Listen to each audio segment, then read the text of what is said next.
What's up, YouTube? I'm here doing my prediction videos for UFC Fight Night, Rozenstruik versus Gane. Let's start at the bottom. The first fight is Dustin Jacoby versus Maxine Grisham. To me, I think Maxine's probably slightly more well-rounded, but I think the problem is he's always had better grappling defense than grappling offense. I think on the feet, Dustin Jacoby's just way better. I think Maxine just is too patient and he doesn't throw enough. I think Dustin's going to light him up on the feet. I think if Maxine can get this to the ground, he can win by sub. I just don't think his, like I said, his offensive wrestling and submission game is as good as his defensive wrestling and submission game, because I think Dustin should be able to keep it on the feet and just outpoint him and probably either win by finish or a dominant decision. So I'm leaning towards Dustin Jacoby. Next is Vince Cachero versus Ronnie Lawrence, and these guys are both just okay. I think Ronnie looks a little bit better, though. You know, he looks like he has good striking and takedown defense, as where Vince looks decent everywhere but not great anywhere. And because I think Ronnie should be able to keep on the feet, and because I do think he's the better striker, I think he wins a decision. Next is Sabina Mazo versus Alexis Davis, and unless Alexis Davis is completely done, which she could be, I think she wins this fight. I think these chicks are both striker jiu-jitsu chicks, and I think Alexis is a little bit better at both. I think that, like I said, it all depends on how, where her skills at this point, because I feel like when Alexis is at her best, she can still hang with most of the top 15 people, but she does look like she's starting to, head towards the end of her career. You never know. She's been out for a while, and hopefully she was able to, refocus and reset. And if she looks like the Alexis Davis of old, then she should be able to win this fight, and I'm hoping that's what happens, so I'm picking Alexis Davis to win by decision. Next is Thiago Moises versus Alexander Hernandez, and I don't mind this fight happening. I just wish both these guys had one more win in the UFC each, so they could be on a little bit of a win streak. I feel like both these guys are top prospects, and they're both in this weird situation where they're alternating wins and losses, even though they're fighting really good guys. It's just, you know what I mean, neither guy is on a streak, and it feels kind of shitty that both these guys are gonna one of them's gonna end up with a loss when they're both high prospects. To me, both these guys are really good strikers. Hernandez is obviously the better wrestler, and Moises is obviously the better jiu-jitsu guy. I don't think it hits the ground. I think Hernandez keeps it on the feet. In striking, I think it can go either way. This fight is so close. I think that both of them have good striking and good knockout power. I'm leaning just ever so slightly towards Moises, only because I think they're striking so even that the biggest factor for me is Hernandez has been finished a few times on the feet. I think we've seen that when he gets into these firefights that are back and forth, like when he fought Dober, the guy with the better chin won, and kind of with Cerrone too. And I think the same thing is going to happen here. If both these guys have about the same striking, the guy with the better chin is going to win, and I think that's Moises. So I'm going to pick Moises to get a late second, early third knockout or TKO. Next is Alex Caceres versus Kevin Croon, and to me, I think this fight can honestly go either way. I think this is a lot closer than people think. I think that Kevin has shown that he has good striking and good jiu-jitsu. He's always been more of a jiu-jitsu guy, and Alex Caceres' biggest weakness has always been the jiu-jitsu, and that he doesn't have finishing power. I do think Caceres is the better fighter and that he'll probably win, but for whatever reason, I just feel like if Kroon can get this to the ground, I think he can win by submission. I think we've seen Caceres tons of times when good jiu-jitsu guys take him down, they submit him. And for whatever reason, I just think Kevin's going to eventually take this to the ground and win by sub. I think on the feet, the biggest problem Caceres has never had is he just doesn't have the firepower to keep guys off of him a lot of the time. And I think because of that, Kevin will eventually get this to the ground and win by sub with a rear naked choke. Next is Angela Hill versus Ashley Yoder. And these chicks fought once before a few years ago, and Angela Hill, for the most part, is able to keep on the feet and outpoint Ashley.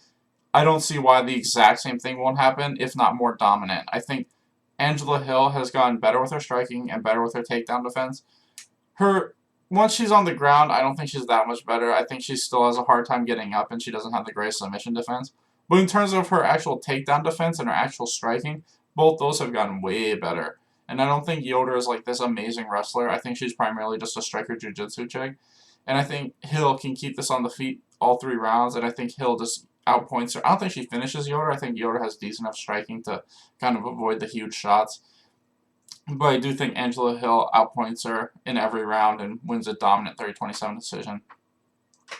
Next is Pedro Mahoz versus Jimmy Rivera, and this fight is really, really tough too, because it's I feel like their first fight was really close, and Pedro Mahoz has this weird ability to figure guys out as the fight's going on and land better shots. I think Jimmy Rivera is the technically better striker overall. He has better foot movement and stuff like that. But I think Mahomes just hits way harder. I think it's a big difference. I think that he also does a good job of landing leg kicks. And the other thing is, I think if this ever is in a grappling situation, I think Mahomes has a big advantage too. Jimmy's the better wrestler, but Mahomes is definitely the better grappler.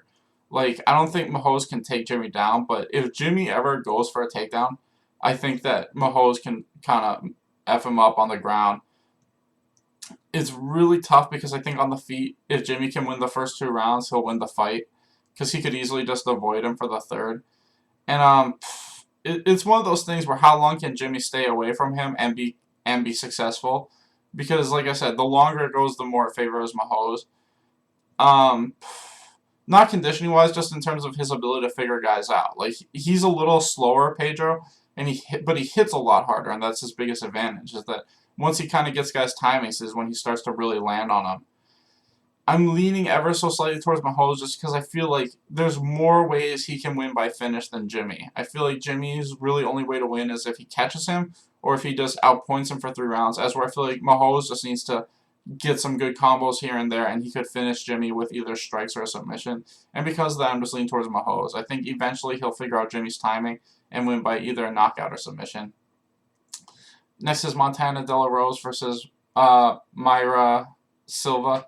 And to me, Silva is probably a little bit better, but I think the problem is if this fight ever hits the grounds, I'm going to lean towards Rosa. I think Rosa's got amazing grappling, and I think her biggest problem is she's had a hard time getting a lot of chicks to the ground. But I think this is a fight where it's going to hit the ground. I think striking Myra is a little bit better, but I think Rose, you know what I mean, she's good enough to contend with her. And if this fight does hit the ground, like I said, I think Rose is the better grappler overall, and because of that, I think Rose is going to win by submission sooner or later. Next is Nikita Krylov versus Magomed Ankalaev, and to me, I think other than this fight hitting the ground, I think Magomed wins this fight 9 times out of 10. I think he's just a way cleaner, smoother striker. I think he has a speed and power advantage with the striking, and obviously a technique advantage. I think Nikita's obviously the better submission guy. If he can get it to the ground, I think he can win. I think the biggest problem is that Magomed's got too good takedown defense. The only way this fight hits the ground, in my opinion, is if Magomed takes it there. And I think he learned from the Paul Craig fight to just not play in good jiu-jitsu guys' guards. Like, Nikita and Paul Craig are probably 2 of the rare examples at 205 that have real good jiu-jitsu guards. And I think he's just going to be smart. I think that he's just going to keep it on the feet and not mess around on the ground with Krylov. And I think if it's just on the feet the whole time, I think he's a little bit better in every aspect of striking. And I think he just outpoints him for 3 rounds. You know, he could get a finish, but I doubt it. I think he just fends off takedowns, outpoints him on the feet, and I think Magomed wins by 30-27 decision. Finally, we got Jairzinho Rozenstruik versus Ciryl Gane, and I think this fight's a lot closer than people think. I think that if Gane can't get this to the ground, Jairzinho could knock him out at any point in time. He's got such good counter-striking. I think that on the feet, it's not like Gane is this super one-punch knockout guy. Like, he's more of a volume and technique guy. And, I mean, he definitely it's heavyweight. Everyone has one-punch knockout power. I'm just saying it's not, like, devastating like Jairzinho's is. Like, Jairzinho has one-punch knockout power. And this is the thing. Jairzinho's a counter-striker, and Gane's a volume fighter. And I think that that actually does favor Jairzinho. I think that because there's so many more opportunities for him to land counter shots, you know what I mean? It's just one of those things that's going to favor him. I do think Gane's the way better grappler, though. And that's why I'm leaning towards Gane, we've seen from Gane, like, he has amazing wrestling and jiu-jitsu for a guy who's primarily just a kickboxer.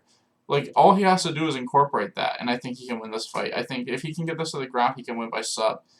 And really, he just needs to be patient and not force anything. I think as long as Gane is patient, you know, waits for his timing, gets this to the ground, he can win by, like, arm triangle or rear naked choke. He looks like he's just so much better on the ground than Jairzinho is. Like, the few times I've seen Jairzinho on the ground, it's basically him having decent enough defense on the ground to not get finished, but no real ability to get back up to the feet too much. You know, you guys don't shoot for takedowns on him too much because he does have decent takedown defense, but once he's on his back, it doesn't seem like he's anything special, and because of that, I think as long as Gane can get him down there, which he should be able to, like I said, I think he wins by sub. Anyway, thanks for watching, guys. Please like and subscribe.